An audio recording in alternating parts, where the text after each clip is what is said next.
Hai, Assalamualaikum warahmatullahi wabarakatuh dan selamat sejahtera diucapkan kepada semua murid. Diharapkan agar semuanya sentiasa berada dalam keadaan yang sihat dan sejahtera lah di mana saja kamu berada. Baiklah, untuk video kali ini, mata pelajaran sains tahun 6, kita masih lagi di dalam bab 6 berkaitan dengan tajuk daya. Cuma minggu ni kita akan masuk kepada subtopik 6.2 berkaitan dengan daya geseran. Jadi ini adalah objektif pembelajaran. Dalam video ni insya-Allah nanti akan ada 4 video. Yang mana 4 video ni dipecahkan kepada apakah maksud daya geseran. Faktor yang mempengaruhi daya geseran. Ada 2 faktor yang mempengaruhi daya geseran.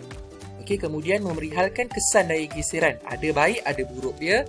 Dan juga aplikasi penyelesaian masalah dalam kehidupan kita dengan cara sama ada bila masa kita nak tambah daya geseran, diperlukan, bila masa kita kena kurangkan daya geseran, tidak diperlukan.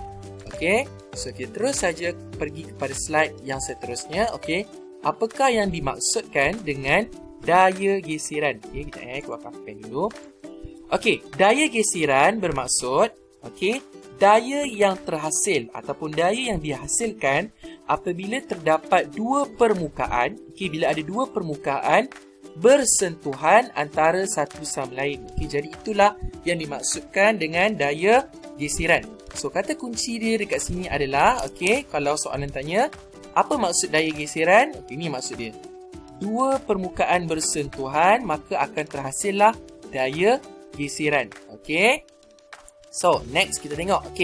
Arah daya geseran.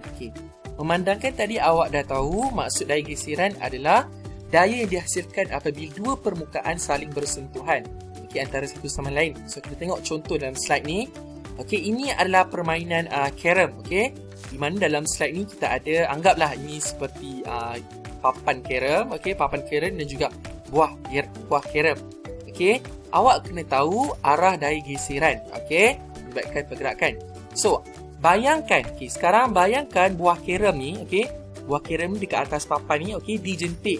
Dijentik guna tangan lah, katakan ustaz jentik. Guna tangan. So kita tengok dia akan bergerak. Tadi asal dia dekat sini kan. Kemudian apabila dijentik, apabila dijentik buah carom ni, dia akan apabila dijentik buah carom ni, dia akan bergerak. Jadi kita kata, anak panah yang warna hijau ni menunjukkan bahawa arah pergerakan objek, dalam kes ni buah carom, apabila kita kenakan daya. Dalam kes ni, awak jentik buah carom tadi. So, dia akan bergerak ke depan. So, kita tengok penerangan. Apabila buah carom dijentik, bermaksud kita bagi dia daya. Kita kenakan daya. So, dalam kes ni, daya yang kita gunakan adalah daya tolakan. Awak jentik. So, awak jentik pakai tangan, maksudnya melibatkan daya tolakan. Takkan daya tarikan pula kan?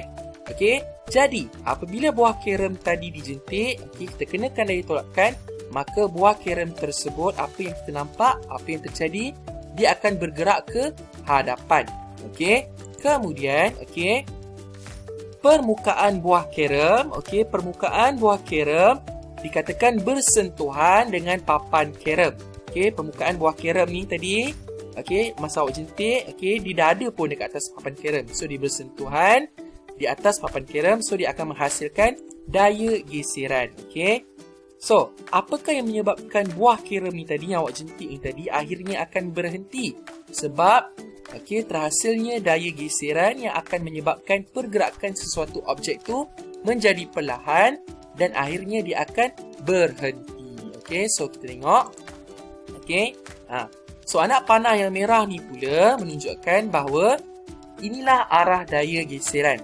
Dapat kita simpulkan bahawa arah daya geseran, arah daya geseran ni sentiasa berlawanan ataupun menentang arah pergerakan objek.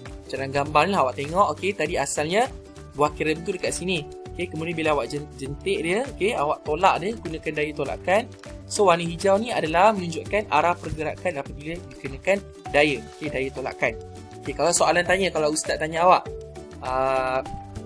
lukiskan anak panah yang menunjukkan arah daya geseran. So, paling penting awak kena tahu dulu arah pergerakan dia ke mana. Okey, so kalau arah pergerakan dia ke depan, okey, macam anak panah ni, warna hijau ni ke depan. So arah daya geseran, okey, mesti bertentangan, mesti berlawanan, okey, berlawanan atau menentang arah pergerakan objek. So diwakili dengan anak panah yang berwarna merah. Okey, dia bukannya dekat sini. Okey, dia bukannya dekat sini, tak salah. Okey. So arah pergerakan kat sini, kemudian arah daya geseran automatik mesti berlawanan dengan arah pergerakan. Okey, jelas ya? So next kita pergi kita tengok contoh. Okey, tentukan arah daya geseran dalam aktiviti berikut. Okey, ada dua aktiviti. So perhatikan gambar. Kita tengok aktiviti dalam gambar A. Okey, bila kita tolak troli ke hadapan, okey, katakan ini adalah permulaan lah, okey, permulaan. Apabila awak tolak troli ke hadapan, okey, so troli itu akan bergerak ke hadapan. So diwakili, arah pergerakan diwakili dengan anak panah berwarna hijau. So soalannya, di manakah arah daya geseran? Okey, so ingat arah daya geseran, daya geseran mesti bertentangan dengan arah pergerakan. So arah daya geseran adalah yang dekat bawah ni.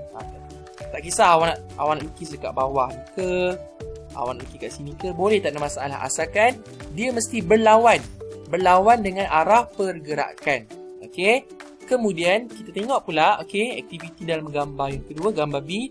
Apabila kita tarik troli ke belakang, okey, dalam gambar ni, okey, arah pergerakan sebabkan kita tarik ke belakang, so dia bergerak ke belakang lah. Okey, awak tengok So kita tarik troli ke belakang. Okey. So soalannya, di manakah arah daya geseran? Lukiskan anak panah untuk menunjukkan arah daya geseran.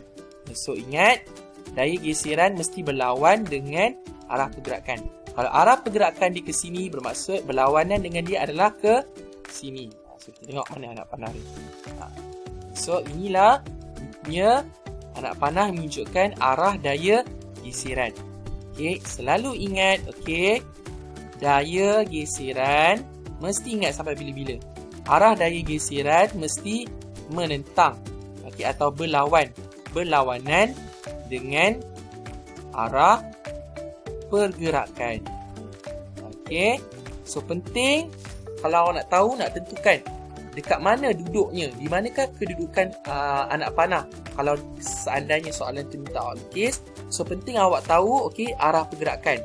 Objek tu bergerak ke arah mana. So automatik awak akan terus tahu daya geseran mesti lawan dia, menentang. Dalam gambar ni lah, okey, kalau ke depan, daya geseran ke belakang. Kalau arah pergerakan ke belakang, daya geseran ke depan. Okey, jelas ya? Okey, baiklah. Seterusnya, okey, untuk faktor yang mempengaruhi daya geseran, kita akan sambung di dalam video yang kedua. Okey?